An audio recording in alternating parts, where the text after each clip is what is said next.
Ce soir, sur Solutions environnementales hebdomadaires Sainte-Anne, les algues à la rescousse du réchauffement climatique. Le mois dernier, nous avons envoyé 2 équipes de vidéastes à 2 endroits très différents. Un laboratoire en Australie et une ferme près du lac Saint-Jean à Québec. Voici Michael Victoria avec le reportage.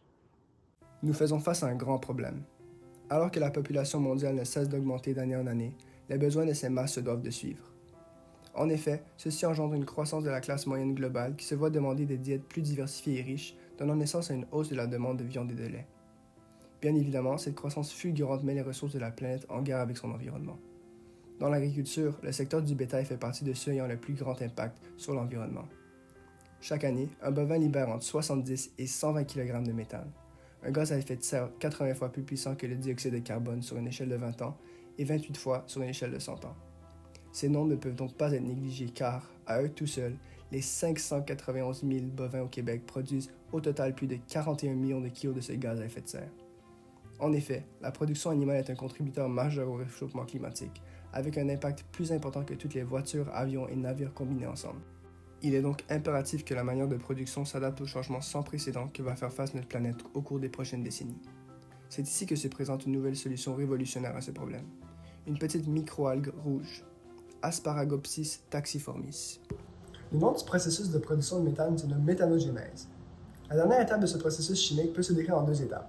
Le transfert d'un groupe méthyle sur un substrat pour former la coenzyme M, puis la réduction de cette coenzyme M afin de produire du méthane. Il est important de comprendre qu'afin de fonctionner, l'enzyme transférase a besoin d'une coenzyme F430, car ceci permet au substrat de se lier à son site actif et de réagir, afin de produire la coenzyme M. Dans la partie suivante, la coenzyme M est réduite par un réducteur, ce qui produit alors du méthane. Le mécanisme d'inhibition d'Asparagopsis taxiformis se nomme inhibition compétitive. C'est un processus dans lequel un autre composé chimique occupe le site actif d'une enzyme. Ceci ne permet alors pas aux coenzymes et aux substrats d'y entrer, ce qui empêche le déclenchement d'une réaction éventuelle. Le bromoforme, une substance antiméthanogène qui est contenue dans l'algue, réagit avec une forme réduite de la vitamine B12 et vient alors former une substance qui ressemble assez à la coenzyme F430 pour lier la forme spécifique du site actif de l'enzyme transférase. Ceci empêche alors la coenzyme F430 d'y entrer et alors aucune réaction se produit. Aucun méthane n'est produit car aucune coenzyme M n'est produite. Je m'appelle Paul-Émile et je suis producteur laitier. Je suis aussi le président de Fermes Hiver du Québec et je suis présentement ici à la ferme du Moulin qui est située dans la région du lac Saint-Jean. Nous sommes une ferme laitière qui comporte environ 900 vaches laitières en bonne santé. Une chose qui est importante que vous retenez est que les vaches, en général, et le bovin, sont d'excellents émetteurs de gaz à effet de serre. En effet, avec leur eau, ils sont capables d'émettre beaucoup de méthane, qui est un gaz à effet de serre beaucoup plus puissant que le dioxyde de carbone. Alors, moi et mon équipe, sensibles à cette cause environnementale, on essaie de trouver un remède depuis déjà des années et ce sans succès. Toutefois, quand j'ai entendu parler il y a quelques mois d'une algue rouge capable de venir réduire la production entérique de méthane, j'ai sauté sur l'occasion. J'ai voulu être un des premiers éleveurs et une des premières fermes qui suivait l'initiative verte. Ça fait déjà quelques mois que j'ai instauré dans l'alimentation de mes vaches 2% de cette algue rouge et j'ai vu d'excellents résultats. En effet, quand je suis venu analyser un échantillon de leur respiration, j'ai réalisé qu'il y a presque plus d'émissions de méthane puisque cette algue rouge est capable de venir réduire la production de méthane entérique jusqu'à près de 90%. De plus, ce n'est pas tout. Toute l'énergie qui était concentrée à produire du méthane est maintenant redirigée dans la production de lait ou encore dans la viande rouge. Donc, on a des plus grosses vaches et donc c'est très bon pour les éleveurs.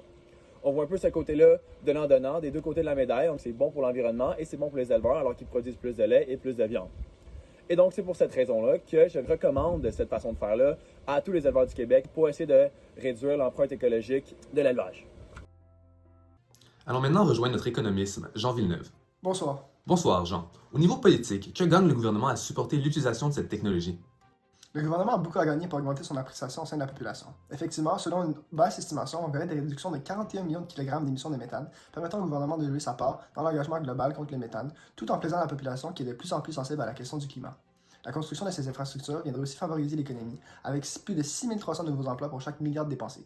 Cela s'aligne avec les promesses de M. Legault, qui annonçait en août que la protection de l'environnement au Québec ne se fera pas aux dépens de la création d'emplois. Et pour ce qui en est des producteurs, pourquoi adopter cette solution? Avec les fermes d'algues modèle MacB développées par la compagnie Symbiotic Envirotech Inc. en Alberta, ils seront capables de produire des algues de haute qualité à l'année longue, ce qui pourrait représenter aussi peu que 0,2% de l'alimentation de leurs vaches.